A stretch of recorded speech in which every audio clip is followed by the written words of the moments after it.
おはようございます。かなおです。なおかです。今回は本日発売のインフィニットフォビデュンの全クォーターセンチュリーシークレットレア高額カードランキング相場やっていこうと思います。相場はメルカリ相場を参考にさせてもらっています。初動なので時間によってはかなり相場に変動があると思うのでご了承ください。ということでランキングやっていこうと思います。22位、四天の魔王ミッシングバローズ1200円。21位、メイガイ王メメントランテクトリカ1500円。20位、デモンスミスディエス入れ1888円。19位、ドライトロンメテオニス DAD 1999円。18位、千年の眠りから覚めし原人2222円。16位、ギミックパペットファンタジクスマキナ2333円。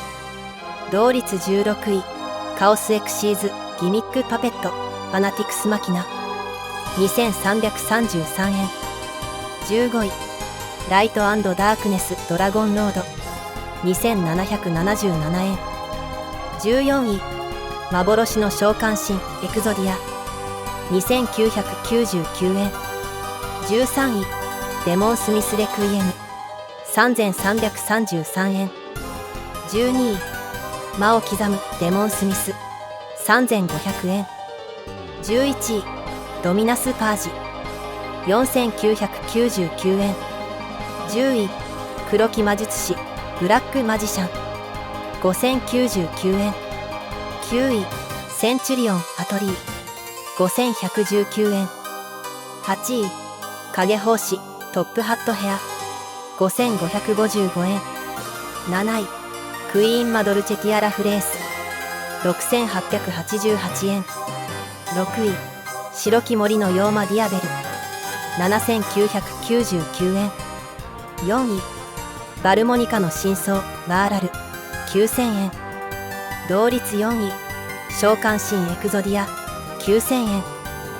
3位、白き森のリゼット12999円。2位、白き森のアステーリャ22222円。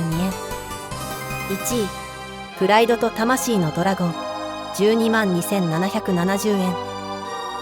今回のランキングは以上となります。最後までご視聴ありがとうございました。